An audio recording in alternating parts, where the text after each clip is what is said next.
Buenos días con todos. A nombre del Hospital Cayetano Heredia, la Unidad de Seguridad y Salud en el Trabajo y la Unidad Funcional de Telesalud y Telemedicina del hospital, les da la más cordial bienvenida.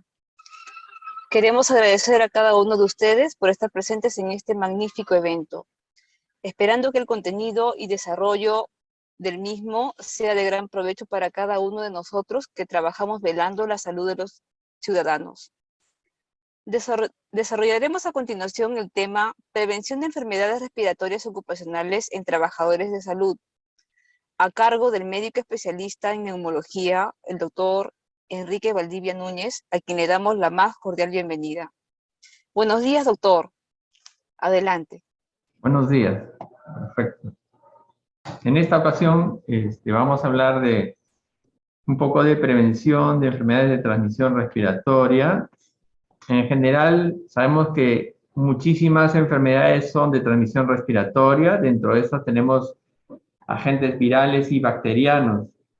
De los más comunes y famoso, por ejemplo, la Neisseria meningitidis, la Mycobacteria tuberculosa, el Streptococcus pneumoniae, Piógenes, y virus como la influenza, adenovirus, virus sincicial respiratorio, rinovirus. Pero en el contexto de transmisión intrahospitalaria, pues el que más problemas nos da siempre es la tuberculosis, y dentro de eso también, dentro de los virus, tenemos a veces problemas de influenza, virus sincicial respiratorio, incluso dentro de unidades de pediatría y de cuidados intensivos neonatales, ¿no? Y ahora con el tema del COVID, ¿no? En general, digamos, se han estudiado algunos modelos, como en esta referencia del 2003, en donde vemos que, por ejemplo,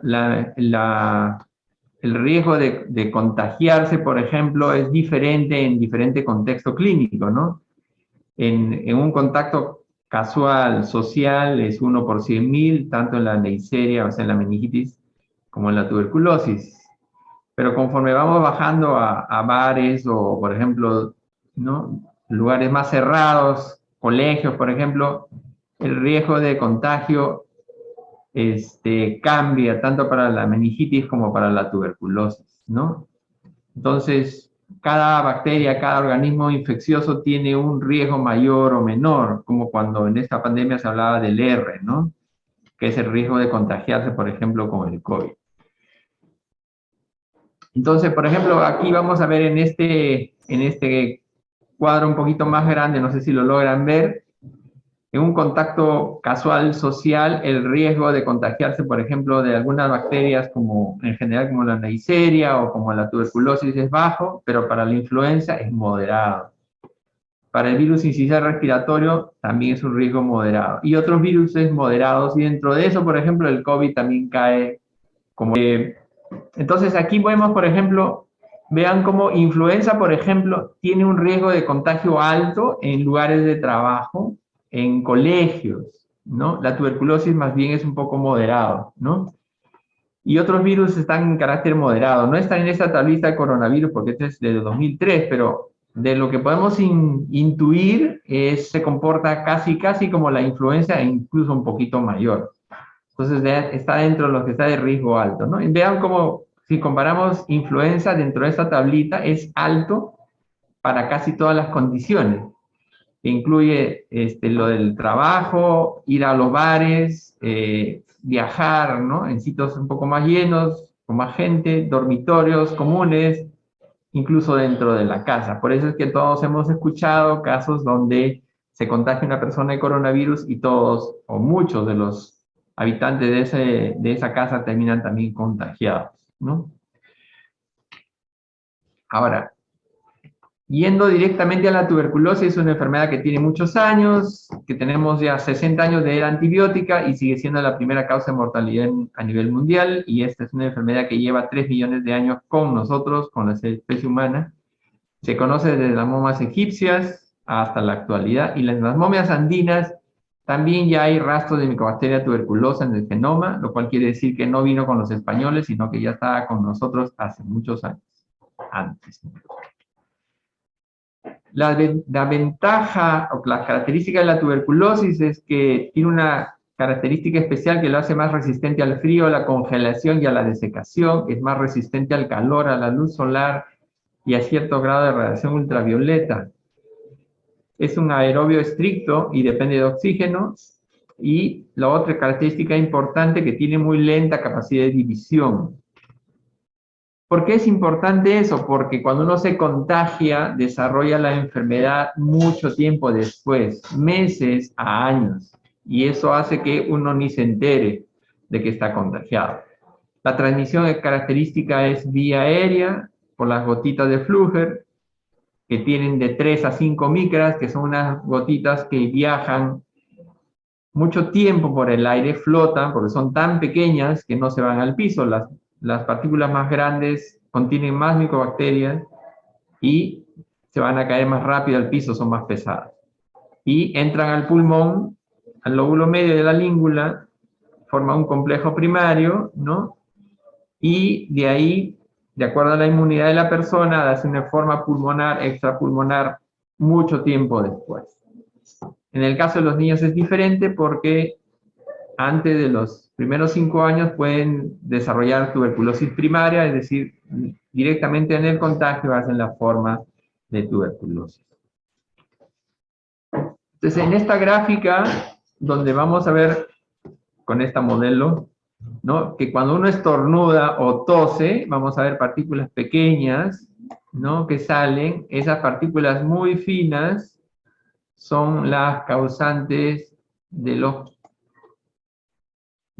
contagio, digamos, ¿no? Y entonces vamos a ver cómo las pequeñas viajan como una nube, son los aerosoles que van flotando. Y las grandes, como vemos aquí, que se ven incluso, van a caer directamente al piso. Eso no van a causar problema, ¿no? Para el contagio. Entonces, la tuberculosis es un problema a nivel latinoamericano, siendo el país el segundo en casos ganado por por Brasil, como vemos ahí, hay más casos en Brasil, es un país de 300 millones de habitantes, y después de Perú sigue México. Sin embargo, nuestra tasa de contagio es alta, ¿no? Y más importante aún, la presencia de tuberculosis resistente, como vemos aquí, que tenemos tristemente el primer lugar en el Perú de tuberculosis MDR a nivel de toda Latinoamérica, ¿no? Como vemos aquí, uno de la mayor cantidad de casos estimados de MDR provienen básicamente de Perú y de Brasil, y el resto tienen pocos casos. Vemos cómo la tuberculosis fue bajando año a año, como aquí, la línea azul va bajando progresivamente, pero la tuberculosis resistente fue aumentando progresivamente y seguimos aumentando el número de casos. Y lo que peligrosamente nos ha ido creciendo es la línea verdecita, que es la tuberculosis extremadamente resistente, que obliga a tratamientos muy caros y prolongados y difíciles, no todos, de tratar o de curar, ¿no? Hay diversos factores para discutir.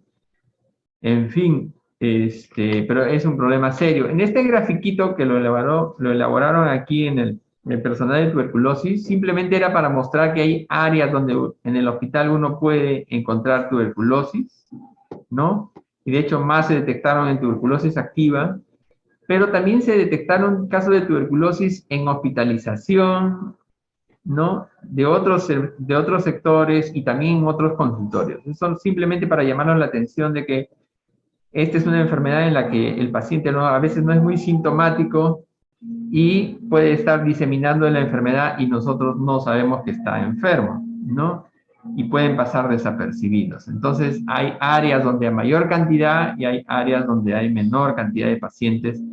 Y eso es lo que tenemos que saber. ¿Por qué? Porque es ahí, en esos lugares, en donde debemos tomar más medidas de protección. En las zonas de alta prevalencia. Donde no se toma medidas de prevención, donde no sabemos que existen enfermos. Sin embargo, por ejemplo, en las mañanas, en algunos sitios, como por ejemplo en nuestro hospital, en la zona de admisión, por ejemplo, se forman innumerables colas y son lugares donde si una persona enferma, no solamente de tuberculosis, se puede convertir en una fuente de contagio, ¿no? Entonces, en las zonas de atención al cliente, cerca de las cajas, en donde a veces no se respeta la distancia que uno debe tener al hacer la cola, entonces hay hacinamiento de pacientes, y sobre todo cuando desconocemos si el paciente está enfermo o no. Si vemos a alguien y dice, él está enfermo, nos ponemos una máscara, nos alejamos, no nos acercamos. Entonces, el asunto es cuando no sabemos que la persona está enferma.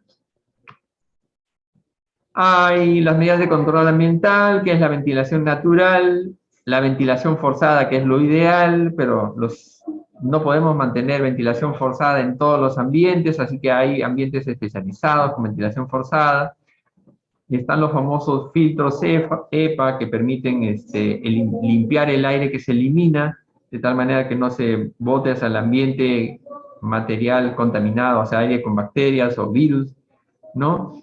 En este caso estoy presentando un filtro, una lámpara de luz ultravioleta de uso continuo que se pone en la parte superior de la habitación y que mantiene como una línea de radiación ultravioleta, tiene unas celdas, ¿no? Con láminas que permite que la radiación no se abra en abanico, sino en línea recta, de tal manera que uno puede estar dentro de la habitación sin que le caiga nada de rayos, y con el movimiento del aire, lo que sube hacia arriba se esteriliza y vuelve a cambiar, ¿no? Entonces, de tal manera que baja la carga bacteriana o viral dentro de la habitación.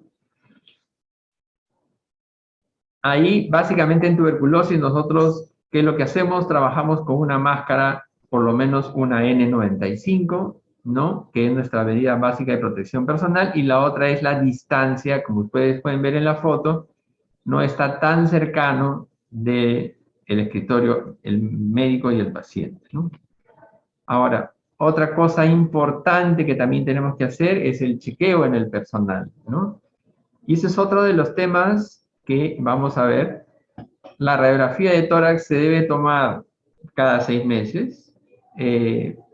Un tema de discusión es cómo sabemos si estamos infectados o no, y eso lo podemos medir haciéndonos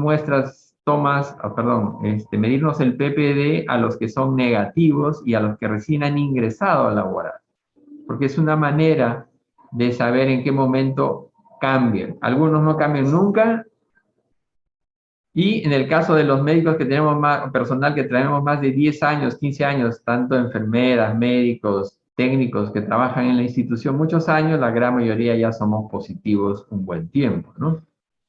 Entonces, los que ya somos positivos más de 2, 3 años y nunca hemos tomado nada, pues no tenemos que tomar nada. Pero los que no tenían nada, eran PPD negativo y cambian a positivo, la sugerencia es que tomen quimioprofilaxis por lo menos 6 meses, ¿no? Ese es un tema siempre de controversia, sobre todo, por ejemplo, en este caso, antes lo mencioné, tenemos ya casos MDR, sin embargo, la gran mayoría son sensibles, por lo tanto, es una manera de protegerse, ¿no? Pero el personal de salud es un personal que está expuesto no una, no 5, sino múltiples veces. Sobre todo el personal que labora en emergencia. Y ellos, pues, no sabes si el paciente es tuberculosis y no sabes si es sensible o resistente. Sabemos que esos pacientes que regresan muchas veces a la emergencia botando sangre y son abandonadores crónicos, muchos de ellos son resistentes por su misma condición, problemas de drogas, etc. Así que hay un riesgo alto de que el personal de salud puede acoger a tuberculosis resistente o extremadamente resistente. Por esa razón es que tenemos que estarnos chequeando, ¿no? Si nosotros hacemos un barrido, ¿no? Y encontramos, esto es lo que vimos en el último chequeo del 2017, donde encontramos un XDR, 3 MDRs, 3 resistentes a isoniazida, y el grueso de los pacientes fueron sensibles. Y algunos, en esa época no se pudieron cultivar y todavía no teníamos GeneXpert, simplemente fue radiológico y de PPD sin llegar a tener cultivo positivo, ¿no? Ahora, el otro tema es, como todas las enfermedades respiratorias, tanto la influenza, por ejemplo, una manera de prevención es la vacunación. Y esa es otra cosa que tenemos que tratar de seguir inculcando, aprovechando el tema del COVID. Porque existe vacuna para la influenza. La vacuna de influenza se debe poner en el inicio del otoño o al finalizar el verano. ¿Por qué? Porque el pico de casos de influenza se dan justo en esa época, ¿no? En invierno. Y la protección de la vacuna es mejor los primeros 4 a 6 meses. Y la vacuna de influenza cambia cada año porque sabemos que hay mutaciones y entonces se van generando nuevas vacunas y para esa fecha en el hemisferio norte ya han generado la vacuna y entonces nosotros podemos acceder a ella y en los últimos 5 años la vacuna, las mutaciones que se encuentran en el hemisferio norte y en el hemisferio sur son las mismas. Eso quiere decir que el movimiento de gente hace que las vacunas ya sean similares. Entonces, por ejemplo, en este artículo que se publicó en 2015 era la inmunización de los trabajadores de la salud contra influenza es mejor o hacemos una política de máscaras. ¿Cuál es la estrategia más costo efectiva de implementar para reducir la ausencia o el ausentismo del personal de salud debido a enfermedad? ¿No? Y en esta tablita se ve claramente que en ambos casos la tasa de enfermedad, ¿no? Tanto en temporada alta como baja, ¿no? Cuando la gente está vacunada es bajita y cuando no está vacunada es alta, ¿no? Entonces, lo ideal, lo óptimo, pues, es que la gente se vacune, porque en esa época todavía no estábamos con mandato obligatorio de usar mascarillas y en esa época todavía la gente no quería usar mascarillas. Ahora, este es otro estudio que se presentó en 2014, donde decía eficacia de la mascarilla y los respiradores en prevención de colonización del tracto respiratorio por bacterias y con infección en los trabajadores de salud, ¿no? Y en esta, por ejemplo, para lo que es colonización bacteriana, encontramos que cuando la gente utilizaba, el personal de salud utilizaba una máscara N95, la tasa de colonización era 2.8. Cuando utilizaban una mascarita quirúrgica, 5.3 y nada, 7.5. Entonces, casi la tercera parte de tasa de ataque si es que utilizamos una máscara que realmente nos proteja, ¿no? Si comparamos con gérmenes, se comportan casi de la misma manera, ¿no? Con N95 menor, tanto con influenza como neumococo, ¿no? Exactamente igual. Aprovechando ahora, también estamos vacunando contra neumococo para el personal de salud, ¿no? Independientemente de la edad. Y en este caso, es otra tablita, ¿no? Utilizando ya modelos binomiales para comparar las infecciones bacterianas versus el grupo de control. Y la que realmente reduce el riesgo es solamente la máscara N95, como muestra la flecha roja. El resto parece que reducen, pero el intervalo cruza. Y el único que es efectivo en prevención es la máscara N95. Ahora, en este caso, cuando mezclamos todo ya, ahora, ¿en quién es útil? ¿No? Tanto para bacterias, la máscara N95 sigue ganando, versus las máscaras comunes, la máscara N95 versus el control, obviamente una gran diferencia, ¿no? Y la máscara médica versus el control, no hay diferencia, ¿no? Tanto para bacterias, y mezclado con virus, ¿no? Entonces, en general, las máscaras N95 son las que ofrecen un nivel significativo, porque no es muy alto, pero es significativo, de protección para coger tanto infecciones bacterianas como virus, ¿no?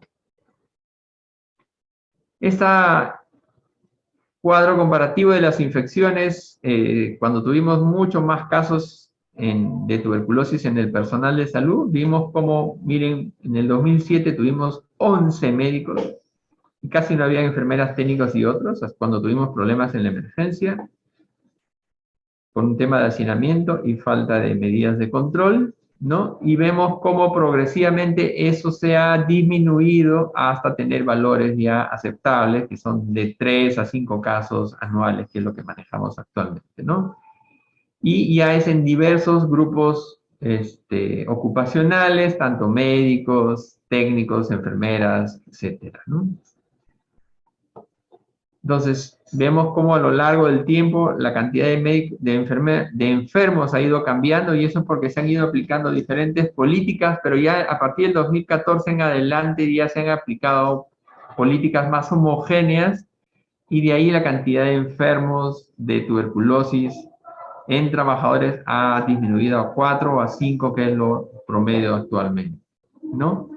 Y lo ideal es pescarlo con negativos o con ligeramente una cruz, porque los que tienen 2 y 3 cruces obviamente están diseminando la enfermedad no solamente en el trabajo, sino principalmente también en su familia.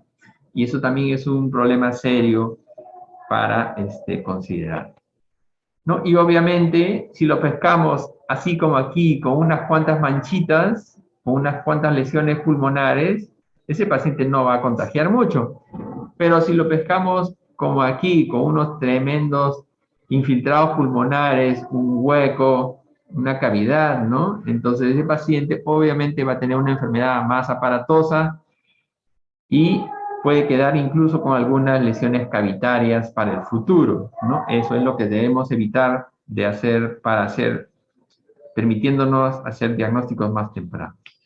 Ahora, vamos a la carnecita, ¿no? Que en este caso vendría a ser ya la infección por el virus del SARS-CoV-2 o la enfermedad del COVID-19, para hacer la diferenciación, ¿no? Este es un coronavirus de transmisión ARN, ¿no? Perdón, ARN, y su principal forma de transmisión es aérea, de tal manera que se comparte mucho con influenza. Al inicio de la pandemia empezamos con medidas de protección mucho más severas, de tal manera que se hablaba de que la transmisión por fomites, es decir, por contacto, era también importante, pero con el transcurso de estos 2 años prácticamente nos hemos dado cuenta de que la transmisión por contacto es mucho menor. ¿Qué es lo que está cambiando dramáticamente las cifras de contagio y de enfermos y fatalidad? Es la vacunación. Y las vacunas, dejémoslo en claro, no previenen la infección, previenen las formas severas. De ahí la importancia de tener vacunas completas, porque como vamos en esta pandemia, todos tarde o temprano nos vamos a contaminar, tanto en nuestra casa o en la calle como en el ambiente laboral. A ese respecto podemos a veces hablar un poco que muchos colegas que hemos visto que se han contagiado, colegas médicos, enfermeras o técnicos, algunos se han contagiado incluso en su ambiente familiar y no en el ambiente laboral, ¿no? Entonces, una de las primeras preguntas es, ¿por qué tenemos que estar con máscara durante nuestro turno en el hospital? ¿No? Y ahorita lo vamos a ver más adelante, ¿no? Primero, hablemos de los factores de riesgo para enfermedad severa. Y esto está dentro de lo que se ha publicado también, ¿no? Dentro del Ministerio de Salud, que es la diabetes mellitus, tanto la 1 como la 2 y principalmente la no controlada. Dentro de las enfermedades respiratorias, el asma severa, que es el paciente asmático que a pesar de usar sus inhaladores de manera regular no logra controlar, o a pesar de eso tiene que tener 1 o 2 o 3 veces a emergencia al año. O el asmático que no usa nada y que cree que consumiendo salbutamol 4 o 5 aparatitos al mes está bien controlado y según él es asmático leve, ¿no? Otras enfermedades respiratorias como la enfermedad pulmonar obstructiva crónica asociado básicamente con el fumar, pero también con la exposición al humo de leña, la fibrosis pulmonar, la tuberculosis activa, son enfermedades que de por sí ya producen una alteración pulmonar y sobre eso un cuadro de COVID moderado o severo puede ser suficiente para causar el fallecimiento de ese paciente. Otras condiciones son cáncer activo, porque no es lo mismo estar con cáncer en este momento que haber tenido cáncer años atrás. El otro tema es inmunosuprimidos, ¿no? Y los inmunosuprimidos van de diversas categorías. Por ejemplo, del que toma prednisona más de 20 miligramos al día por mucho tiempo, o los equivalentes, por ejemplo, que toma inmunosupresores como azatioprina, metrotexate por enfermedades reumatológicas. Ellos también están en riesgo de no poder montar una respuesta inmunológica adecuada y hacer un cuadro severo, ¿no? Cirrosis hepática, otra condición importante, insuficiencia cardíaca, enfermedad coronaria, los adultos mayores de 65 años.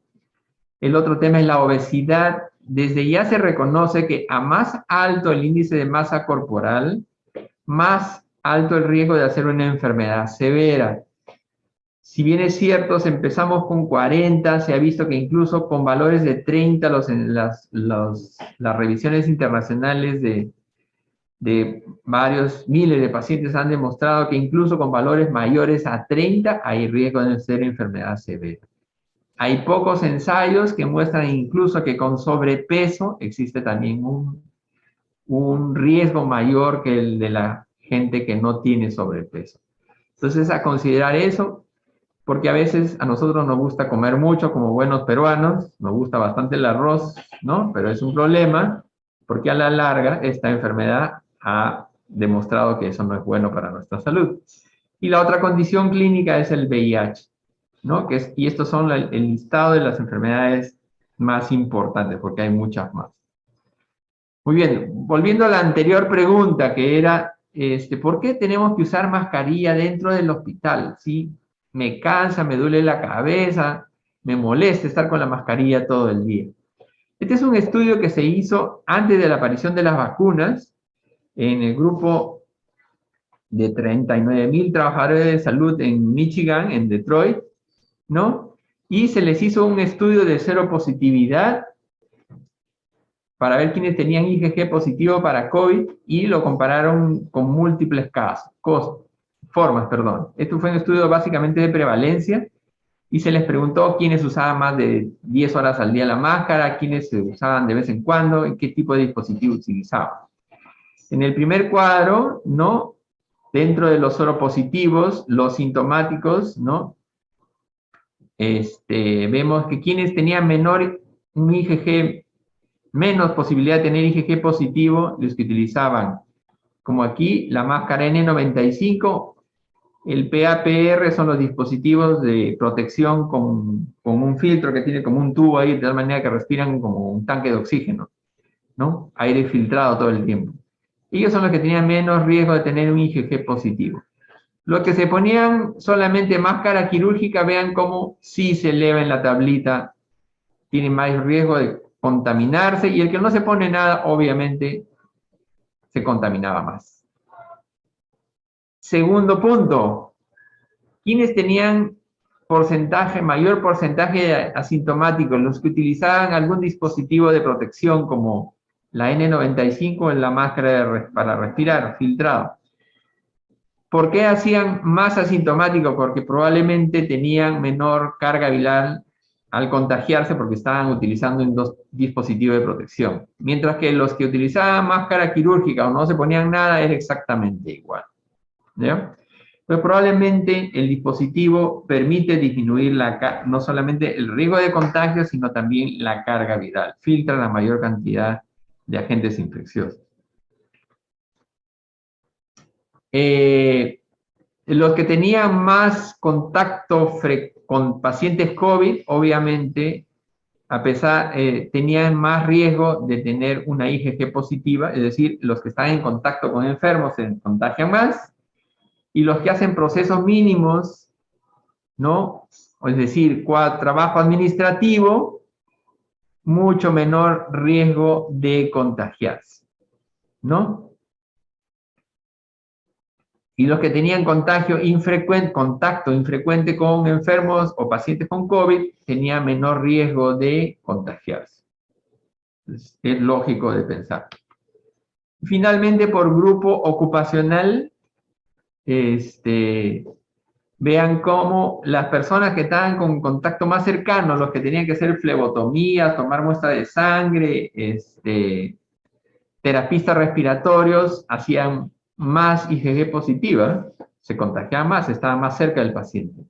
Enfermería, también alto. El paciente con un soporte clínico, con algo de contacto menos. Los médicos, menos porque a veces por nuestro trabajo no estamos tan en contacto como el paciente, como la enfermera que tiene un contacto mucho mayor que nosotros. Y otro personal, ¿no? Tanto laboratorio, los que no salen, personal administrativo, ¿no? Seguridad.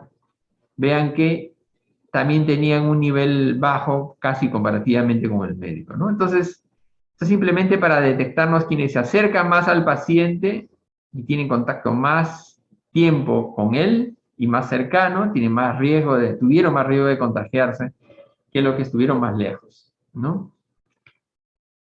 Muy bien, otra de las cosas, el uso continuo del respirador causa aumento del CO2 y dolores de cabeza. Pregunta que siempre hace todo el mundo, ¿no?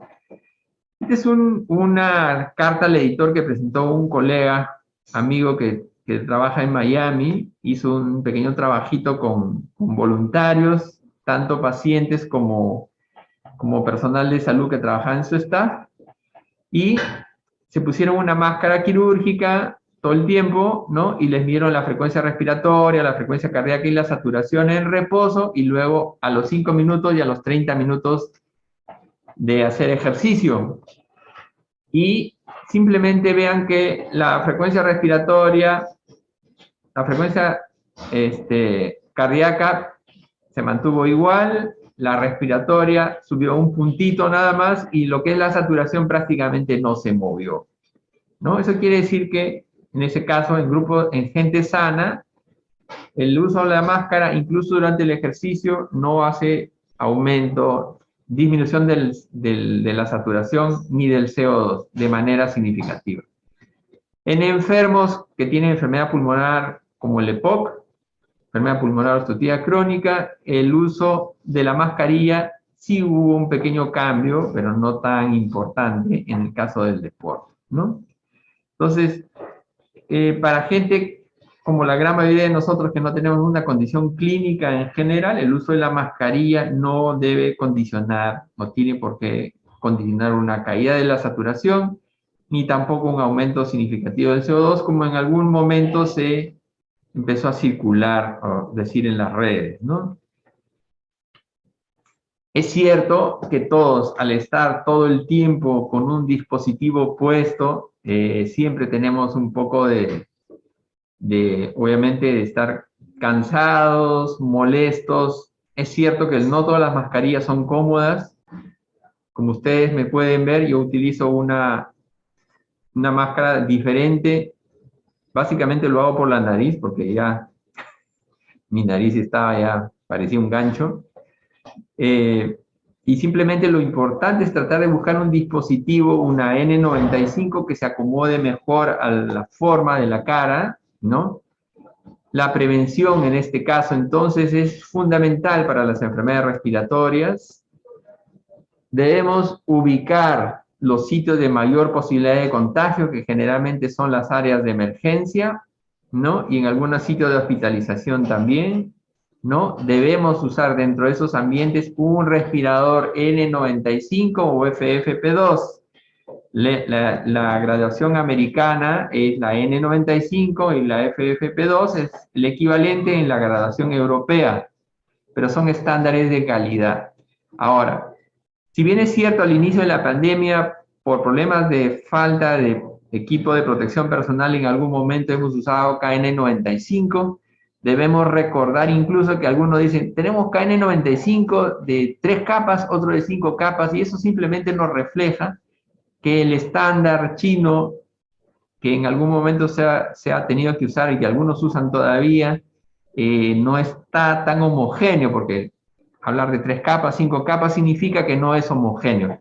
Y por lo tanto su protección no necesariamente es tan, digamos, homogénea y tan confiable. No estoy diciendo que sean malos, pero el estándar no es una cosa homogénea en que uno puede decir, ya, en este sí confío totalmente. Vean que según la CDC se habla de mandilón y le pongo guantes con interrogación. ¿Y por qué pongo guantes con interrogación? Porque a veces el uso del guante nos da una falsa sensación de seguridad. ¿Quiénes deben usar guantes? Cuando voy a manipular material, por ejemplo, o de repente voy a bañar al paciente. Ahí está obligatorio que uno use guantes. Pero para la mayoría de actividades que uno hace, es mejor no usar guantes y lavarse las manos seguido. Eso es mucho mejor, porque a veces con el guante yo pienso que ya estoy protegido y con el mismo guante, sin hacer nada, me pongo acá mi paciente y voy a otro lado. Y me convierte en una abejita como si estuviera moviendo polen y llevando los gérmenes de un lado a otro, no solamente COVID. Segundo, ¿dónde se ha contagiado mucho personal de salud en esta pandemia? A la hora de que tenían que ir a comer, porque siempre después de estar con esta mascarilla, buscamos el rato, en el momento en podernos quitar la mascarilla y estar sin nada, y uno de esos sitios ha sido a la hora de comer. Basta que una persona esté de portador asintomático al inicio de la enfermedad, termina contagiando a 3 o 4, y eso también ha pasado. Entonces hay que evitar comer en grupo. Es horrible ser un poco, estar como antisocial solito, pero es la única manera de evitar que durante los brotes, durante las olas de COVID, ¿no? Durante las olas, terminemos contagiándonos unos a otros. Porque a mí me ha pasado que más de una vez, en alguna de mis guardias, terminé encontrándome con alguno que otro enfermo y después dentro de ese grupo cayeron 2 o 3, ¿no? Porque no sabían que estaban con COVID. Entonces hay que usar ambientes muy ventilados y anteriormente en muchas de nuestras instituciones los comedores estaban en el sótano. Eso ya se ha modificado y estamos tratando de que los comedores estén hacia afuera, en lugares más ventilados, más abiertos. Reducción de riesgo. Ubicar dentro de nuestra institución cuáles son las áreas que tienen más riesgo y evitemos pasar por ellas. Nosotros, por ejemplo, en nuestro hospital, en Cayetano Heredia, la emergencia se ubica estratégicamente en el medio. Desde nuestro lugar donde estamos, que es neumología, para cruzar hacia adelante, hacia los consultorios externos de otras especialidades, para la gran mayoría les hace más fácil pasar por en medio de la emergencia, y eso es algo que es un error, porque pues, emergencia siempre es un lugar muy contaminado, muy transitado, ahí está lleno de enfermitos. Evitemos pasar por ellos innecesariamente. Además, no usemos el mandilón o la ropa descartable que hemos utilizado en un área contaminada para caminar por el resto del hospital. Eso sí, en la primera y la segunda ola uno miraba a la gente disfrazada, porque no hay manera de decirlo, tenían hasta gorro, estaban con el protector facial, ¿no? La doble mascarilla, ¿no? Las botas, y se caminaban llevando papeles de una oficina a otra. Entonces, eso no debe pasar, ¿no? Y no hay que hacer mal uso de las medidas de protección personal, porque nosotros mismos la vamos a necesitar, como nos ha pasado en algún momento que estábamos escasos, ¿no? Entonces, incluso hemos reutilizado máscaras un buen tiempo, hasta que ya hemos tenido disposición más adecuada. Pero al inicio no teníamos ni máscaras en el 95, y eso ha sido un problema a nivel nacional, no solamente nuestro. El uso, entonces, además, el uso del doble guante está desaconsejado, ¿no? No debemos usar doble guante. No debemos, si estamos con guante, no le vamos a echar alcohol encima del guante, por favor. No, eso no es así. O sea, si yo tengo un paciente contaminado y quiero cambiar de paciente, descarto ese guante y me pongo otro, pero no uso el mismo guante lavado para atender al otro. Ese es un despropósito. Para tal caso, mejor no me pongo guante. Además, utilice un respirador que se ajuste adecuadamente a su cara. Y eso es para las personas que tienen cara pequeña, por ejemplo, o cara un poquito más larga. A veces las N95 que son rígidas no se acomodan muy bien. Estas que son un poquito más flexibles, no son tan redondas, se acomodan un poquito más a los que tenemos cara un poquito más larga. Por eso que me gusta usar estas. Y la otra cosa importante, elimine el equipo de protección personal usado en lugares designados, porque es material contaminado, tiene fomites, tiene contaminación encima. Entonces desechémoslo en las bolsas rojas, no mezclemos una cosa con otra. Y finalmente, una anécdota, frente a mi casa, le tomé a esa persona paseando a su perro, ¿no? Imagínense. No estaba dentro de un hospital, estaban en el parque. Estaba paseando al animal con su mandilón, con su gorro, con guantes, con zapatos, y el pobre perro no lo tenían sin botitas ni mascarilla. El pobre perro no lo habían protegido. Es una anécdota graciosa de cosas que sí han sucedido durante la primera y tal vez la segunda ola, ¿no? Generadas muchas por el miedo y por el desconocimiento, y que poquito a poquito han ido desapareciendo. Muy bien, eso sería todo. Gracias por su tiempo y estoy para sus preguntas. Gracias, doctor. Primera pregunta. Gracias, doctor. Excelente participación. Me encantó su ponencia.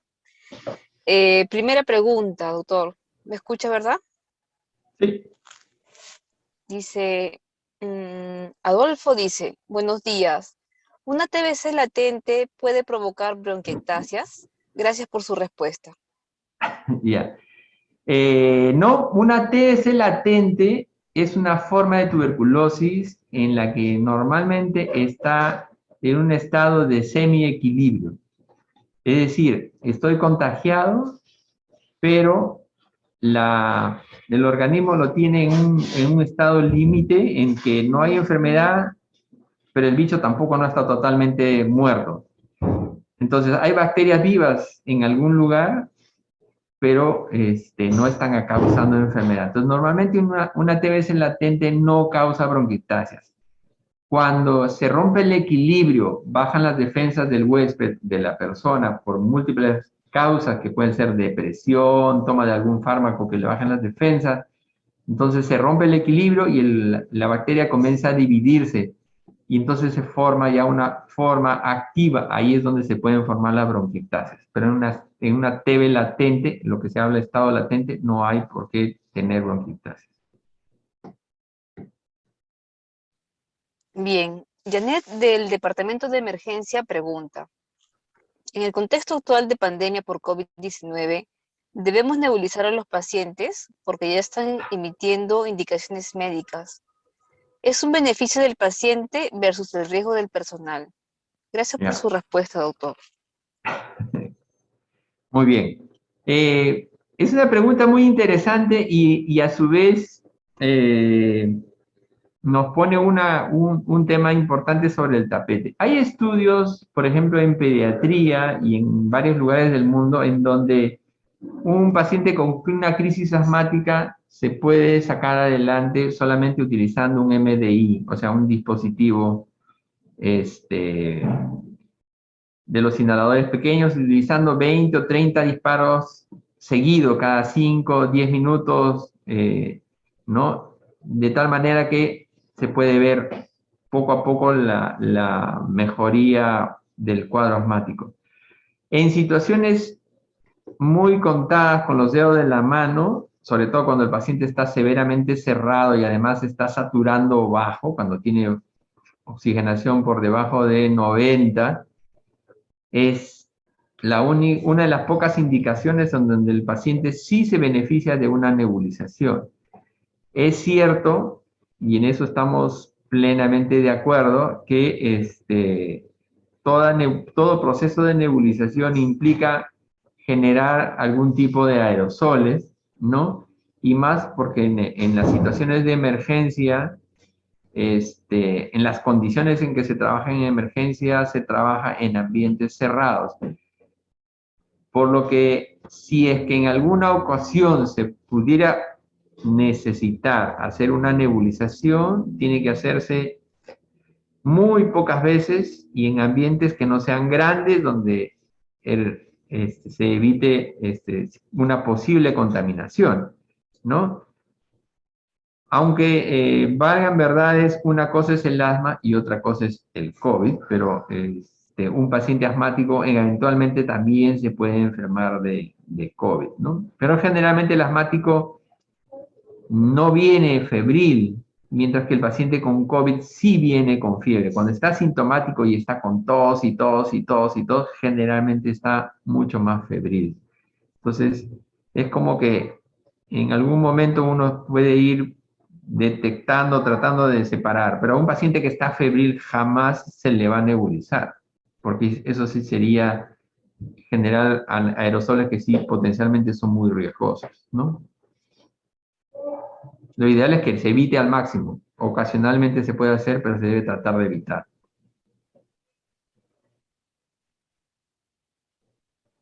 Bien. Otra persona pregunta, doctor. Dice, si no se guarda el distanciamiento real, por qué sabemos que hay oficinas que son tan pequeñas y no hay seguridad? ¿La probabilidad es mayor? Marina pregunta. El problema es que si nosotros nos ponemos a revisar nuestras instituciones, ¿no? Son antiguas, ¿no? Lamentablemente estamos trabajando en instituciones antiguas, en donde los espacios han sido diseñados como para ambientes pequeños y lamentablemente esto ha sido sobrepasado en el tiempo 20 o 30 años después, o sea, no hay manera de evitarlo. Lo ideal sería, pues, para el futuro lograr construir sitios mucho más grandes donde puedan tener áreas comunes, grandes, inmensas, que uno a veces dice, ¿por qué tan grande es innecesario? No, es innecesario. Esta epidemia nos ha demostrado que el principal problema es el hacinamiento porque permite que el virus se expanda con mayor facilidad. No sé si eso respondió a la pregunta. A ver, esperemos que sí, y si no, que nos vuelvan a escribir por el chat, por favor. Siguiente pregunta. Enrique dice, en personas que ya tienen sus 2 primeras dosis y están en espera de los 5 meses para recibir su tercera dosis, si les da COVID durante ese tiempo de espera, ¿cuánto tiempo después del alta tendrían que esperar para ponerse la tercera dosis? Ajá. Es una pregunta interesante. Siempre, en primer lugar, si a uno, habiendo recibido 2 dosis, te da el COVID, usualmente si es antes de los 5 meses, la enfermedad, el COVID que te va a dar, va a ser un COVID generalmente leve, máximo moderado, no va a ser severo. Si pasa más tiempo, usualmente, precisamente para eso se requiere el booster, o sea, la tercera dosis, para que en el tiempo se ha visto que el título de anticuerpos o el nivel de inmunidad va bajando conforme pasa el tiempo. Por eso es que para el personal de salud a nivel mundial son los primeritos que se ha insistido en el tema de la tercera dosis. Ahora, ¿cuál es el tiempo óptimo? En el Ministerio de Salud se ha zanjado el tema dejándolo en 3 meses, ¿no? Pero si yo tengo una condición clínica que me condiciona inmunosupresión, estoy tomando corticoides, tengo un problema oncológico, lo que sea, pues de repente lo ideal es hacerlo a los 2 meses, estando por lo menos siquiera 8 semanas libre desde el inicio de los síntomas, no desde el final, contando desde el inicio de los síntomas, o sea, a los 2 meses. Bien, esperamos haber resuelto su incógnita.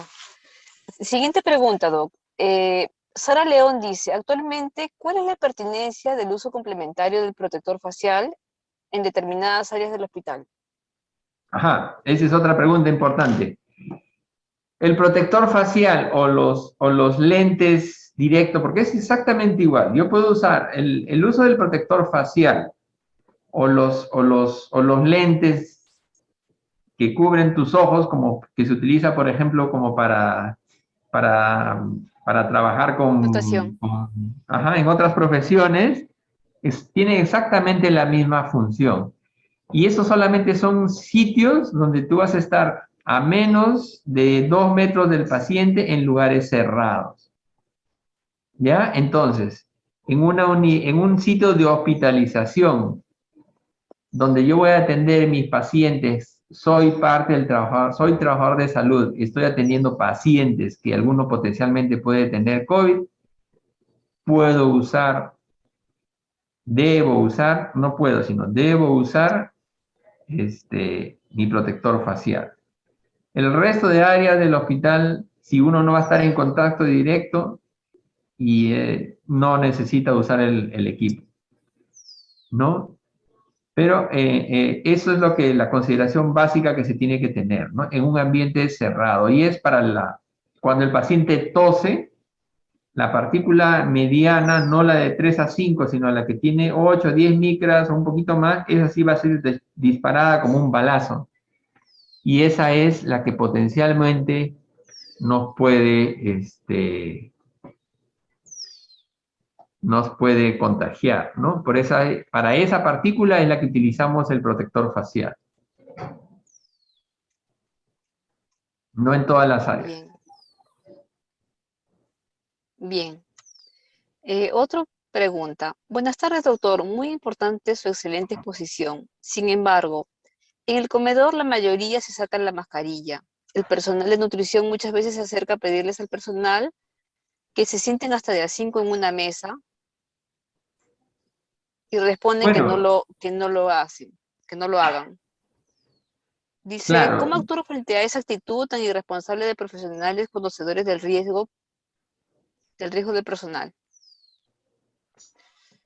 Bueno, es un tema difícil, ¿ah? La verdad es que es un tema difícil y peliagudo, en el sentido de que estoy hablando de lo ideal. Si usted me pregunta a mí, yo prefiero comer solo, ¿no? Y prefiero encerrarme en una habitación que salir a comer con, con otras personas, porque eso de alguna manera nos expone, ¿no?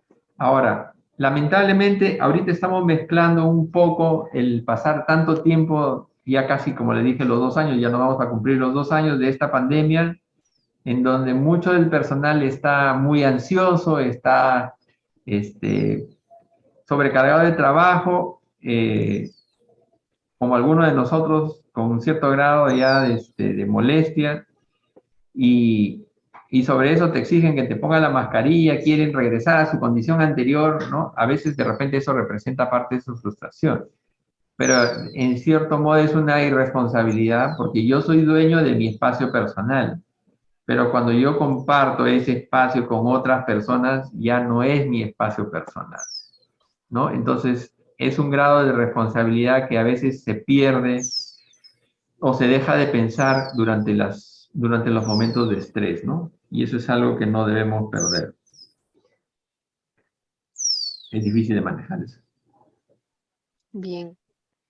Javier Abanto dice, hicieron énfasis que Perú es el que ocupa el primer lugar en TBC MDR. ¿Cuál cree usted que son los factores a que nos lleva a esos resultados y cuál sería su recomendación para que este resultado desfavorable cambie? Muchas gracias por su respuesta, doctor. Ya, me ha hecho una pregunta que es difícil de responder. Todos sabemos que en nuestro país la tuberculosis está asociado con problemas de de pobreza, básicamente de hacinamiento, ¿no? De personas enfermas que tienen que seguir trabajando porque no tienen tiempo para ir a buscar servicios de salud y porque están más preocupados de que su familia coma o él mismo coma, ¿no? De personas que saben que están enfermas, de que si dejan de trabajar, saben que alguien no va a comer, ¿no? Dentro de su familia. Y la tercera, que también nos toca a nosotros, es porque, en cierto modo, hemos dejado nuestra proactividad y estamos sentados en nuestro centro esperando que vengan los pacientes, cuando en algunos sitios se han abandonado un poco, se han abandonado, pero se han disminuido las campañas, ¿no? En esta época de pandemia, por ejemplo, la tasa de detección que estaba en 100 cayó a menos de 50, pero no cayó porque no habían enfermos con tuberculosis, cayó porque se dejó de detectar, ¿no? Eso no significa que haya menos enfermos. Y la prueba es que ahora a las emergencias de todos lados, no solamente de nuestro hospital, están llegando los pacientes con tuberculosis terriblemente diseminadas, ¿no? Y en algunos centros que ya han reiniciado su labor de búsqueda activa de casos, tienen tasas que están el triple de lo que eran antes. Y eso es porque están detectando los que no se habían detectado, pensando que nos estábamos engañando, pensando que la tuberculosis había bajado porque estamos usando máscaras, ¿no? Esa es la verdad. Entonces, estamos mal, tenemos MDR porque tenemos muchos pacientes, porque el tratamiento para el MDR llega tardíamente, esos pacientes contagian, ¿no?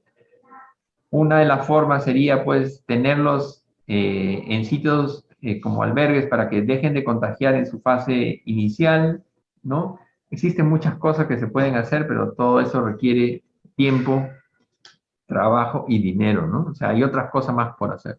Es difícil porque es una problemática bien compleja y si bien es cierto es un objetivo del Ministerio de Salud, todavía no se ha podido lograr. Bien. Milagritos pregunta, doctor, buenas tardes. ¿Un paciente con TBC que está recibiendo tratamiento son propensos a contagiarse de COVID-19? Sí.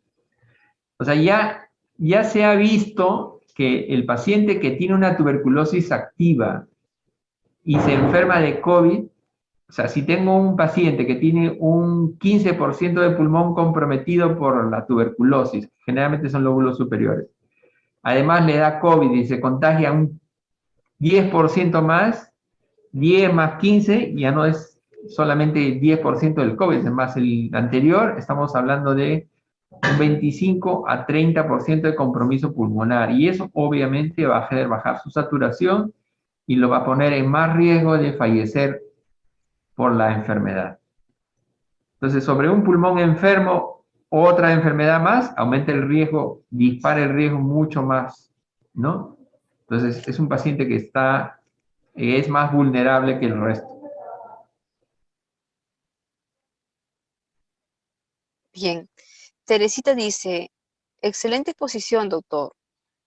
Eh, una pregunta, dice, ¿una persona con el diagnóstico de fibrosis pulmonar se puede recuperar?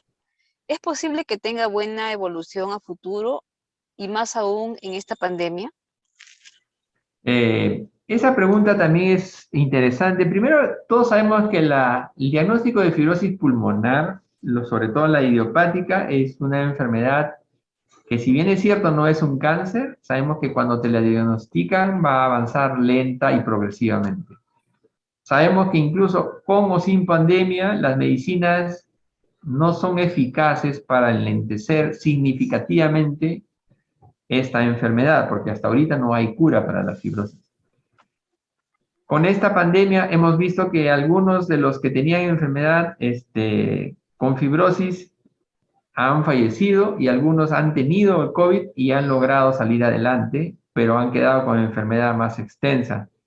Y también hemos visto algunos casos de COVID graves que han quedado con cierto grado de enfermedad intersticial, o sea, algo de fibrosis o parecido. Eso está por verse todavía.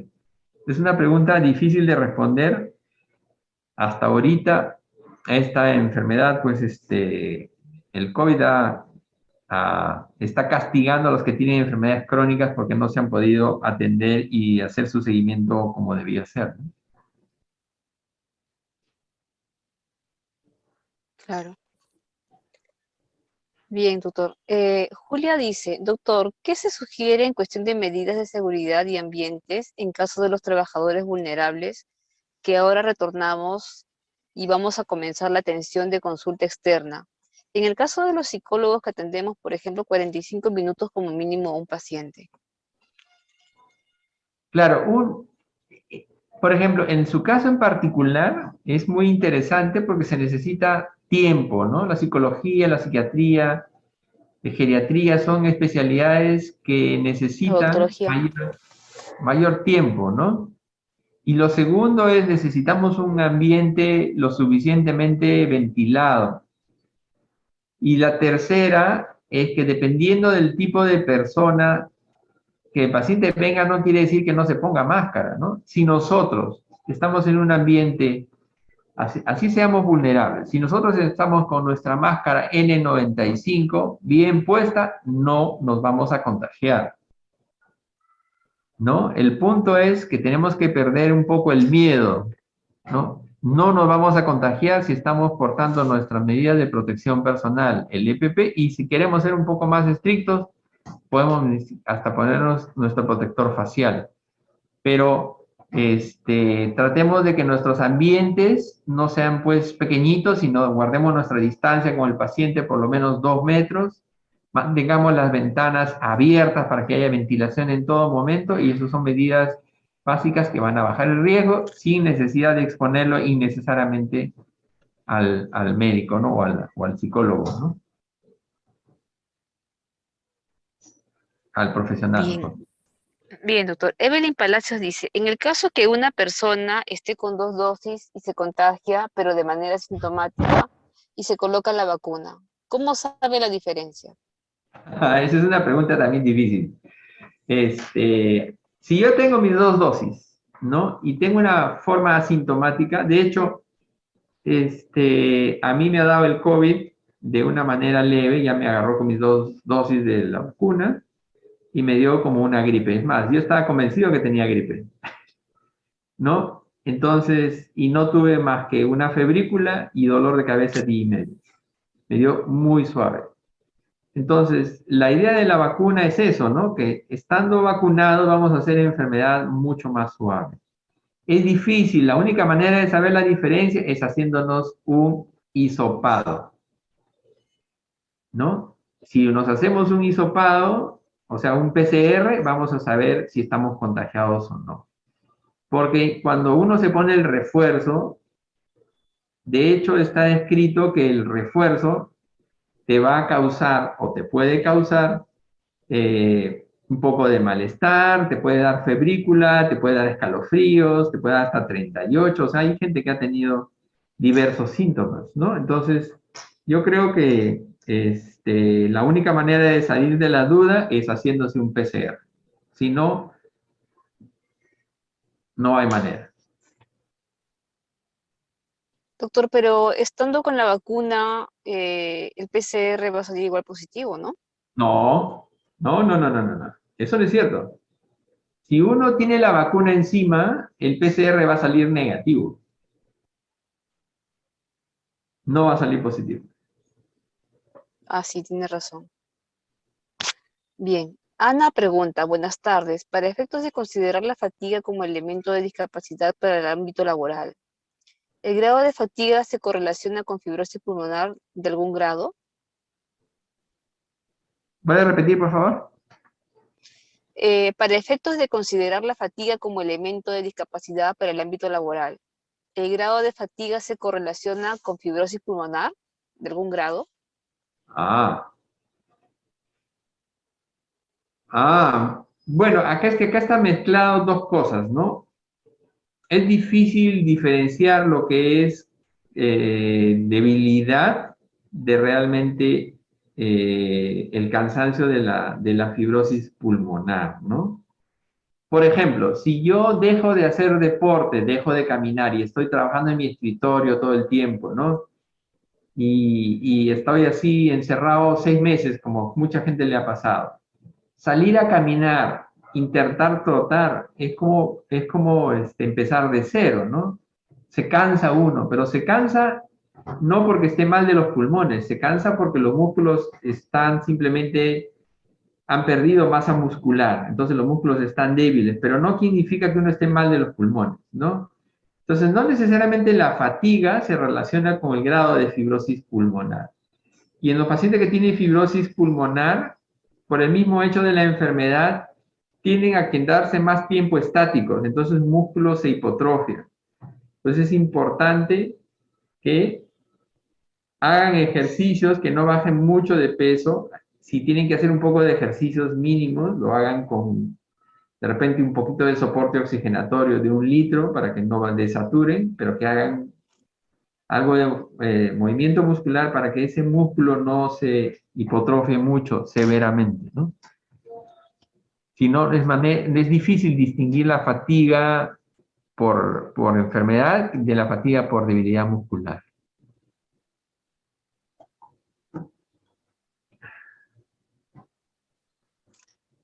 Bien.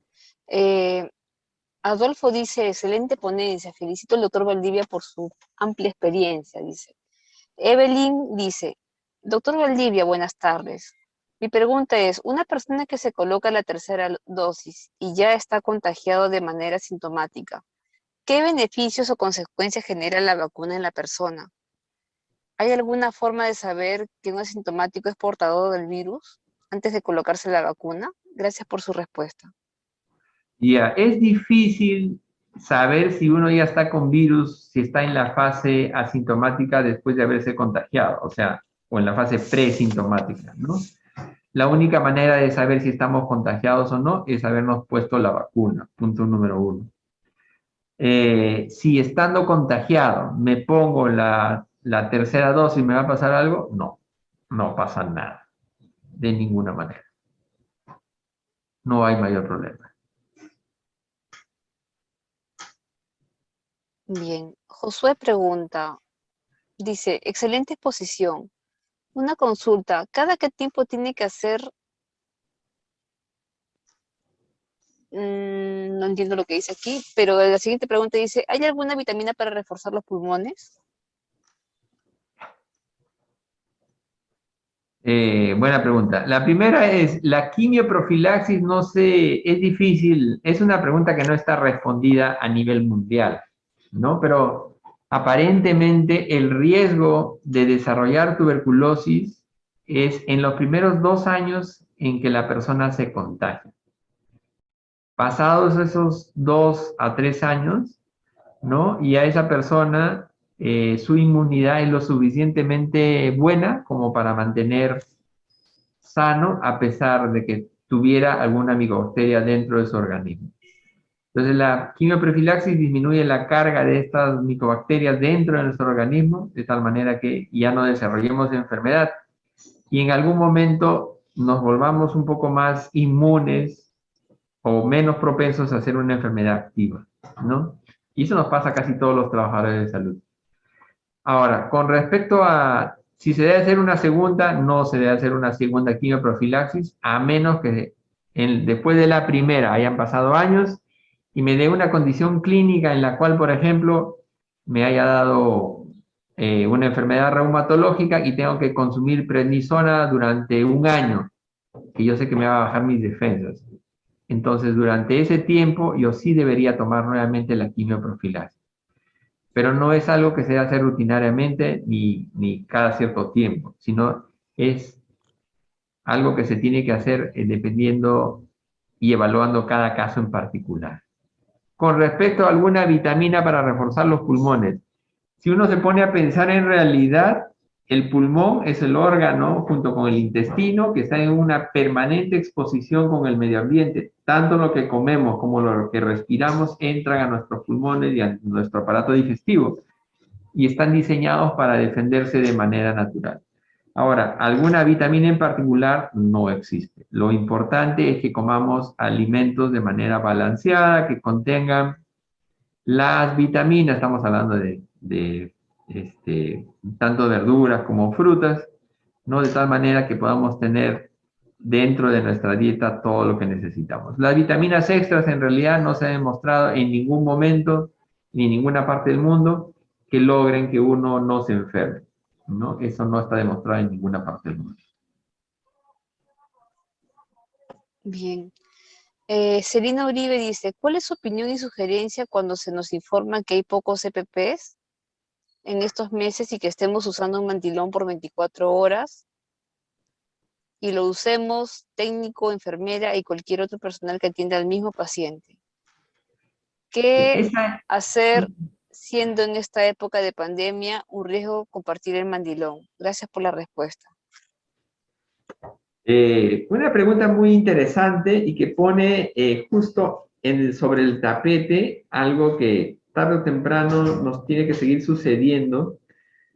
¿Por qué? Porque estamos utilizando de manera exagerada los CPP. O sea, si yo transito en una área de bajo riesgo, no necesito usar mandilón. Basta con que tenga mi mascarilla N95 y ya está. No tengo que estar andando disfrazado.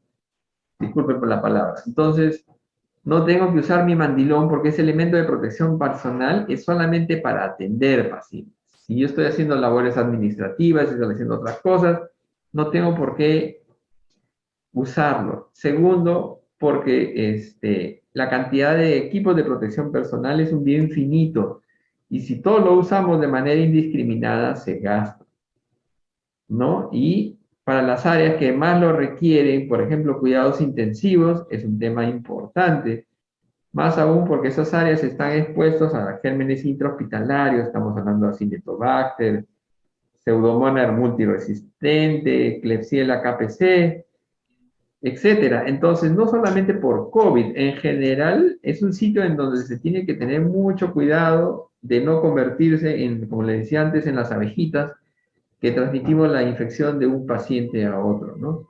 Entonces, tenemos que tener mucho cuidado, ser muy juiciosos en lo que es cuándo y cómo debemos usar el EPP, porque si no va a pasar lo que menciona Celina, ¿no?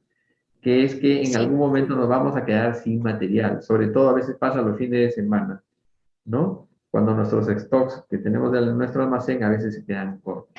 Porque es difícil saber qué hacer en esos casos. Es un bien, riesgo para todo el personal. así es. Teresa dice, doctor, ¿cree usted que dada la coyuntura que estamos viviendo, los hábitos alimenticios influyen mucho, sobre todo en el personal de salud? Muy buena pregunta. Estoy plenamente convencido de que los hábitos alimenticios sí influyen mucho en el personal de salud. Y lamentablemente por motivos de trabajo, limitamos nuestra comida a comida más procesada, ¿no? De esa manera tenemos la alimentación menos saludable, tenemos menos tiempo para comer frutas, verduras, ¿no? Y nuestra alimentación es menos saludable. Yo sí creo que influye, de todas maneras. Estas situaciones de estrés son de pandemia en donde tenemos problemas incluso para comer, por supuesto que alteran mucho.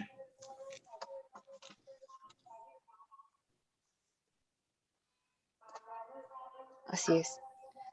Ana María dice, buenas tardes, doctor Valdivia. ¿Es recomendable que una persona de 15 años con tumor en el pulmón se coloque la vacuna contra el COVID-19? Por supuesto que sí. Por supuesto que se tiene que poner. La vacuna es precisamente porque tarde o temprano el riesgo de que uno se contagie es alto, ¿no? Entonces, si yo tengo un tumor o una condición clínica que puede hacer que yo haga una enfermedad severa, si me agarra vacunado, va a ser menos grave que si me agarra sin ninguna vacuna. No solamente tumores de pulmón, sino una leucemia o cualquier condición de cáncer o cualquier enfermedad. Si me agarra vacunado, va a ser enfermedad mucho más ligera que si me agarro sin ninguna vacuna, que incluso me puede matar el COVID. Claro que sí. Eh, Castro dice, buenos días. ¿Existe una vacuna para protegerme de la tuberculosis? Muy aparte de la que se coloca al nacer. Gracias por su respuesta. Otra pregunta muy interesante. En realidad, esa es la búsqueda permanente hoy en día en los últimos años, y es que todos sabemos que la BCG tiene un rol que no pasa ya más allá de los 3, 4 años. De ahí en adelante ya no hay efecto de la vacunación del BCG, y hasta ahorita seguimos buscando la vacuna que pueda prevenir que hagamos enfermedad activa. Eso todavía no se ha encontrado. Bien. Alcira dice, doctor, soy enfermera en mi hospital. Me obligaron a retornar en septiembre. Tengo diabetes e hipertensión, 65 años de edad.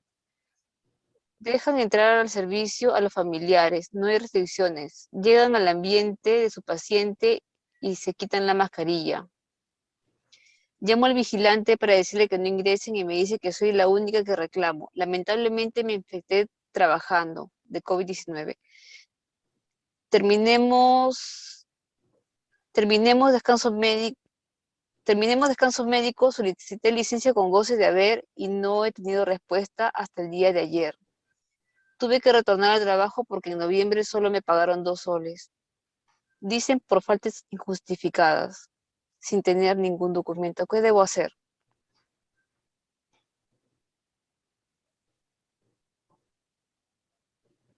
Es una pregunta que yo no le puedo responder, pero es cierto. En primer lugar, en todas las instituciones ahorita, por lo menos aquí en el hospital, están restringidas las visitas.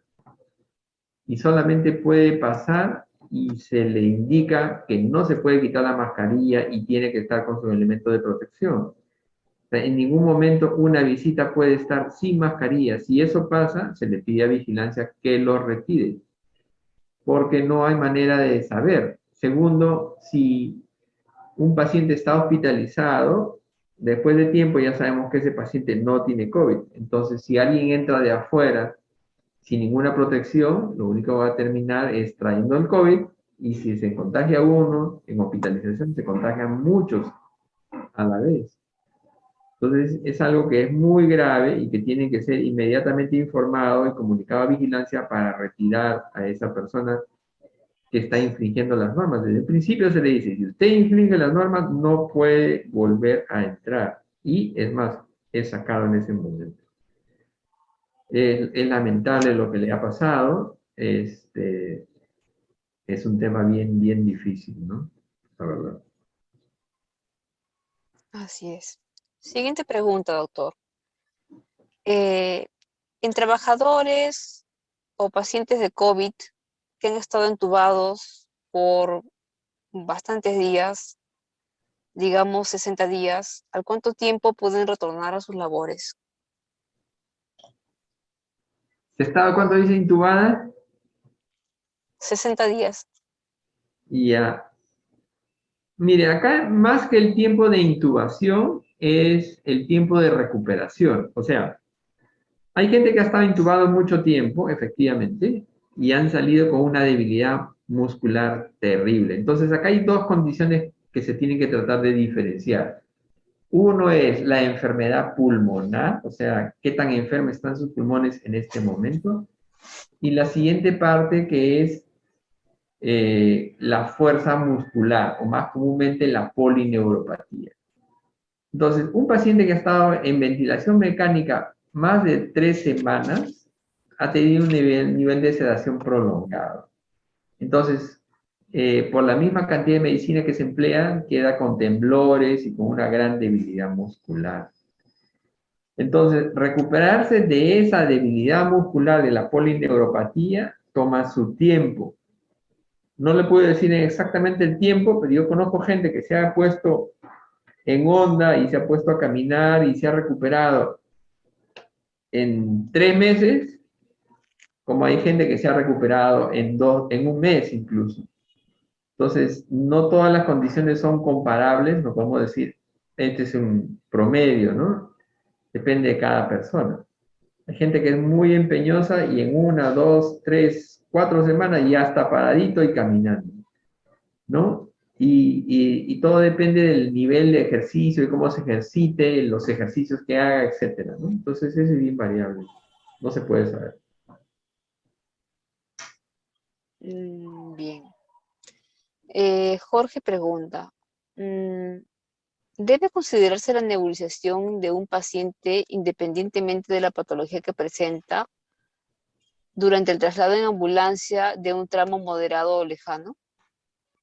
No, no, no. La nebulización está solamente indicada cuando un paciente tiene crisis asmática. Si no, no necesita nebulización. Si la condición clínica que presenta no está diagnosticada adecuadamente, no se debe poner nebulización, se pone oxígeno con máscara de reservorio, pero no nebulización. Y un ambiente cerrado como un traslado de ambulancia es como una bomba de tiempo, ¿no? Demasiado a nivel de exposición y tampoco no sabemos por qué lo estamos haciendo. Claro que sí.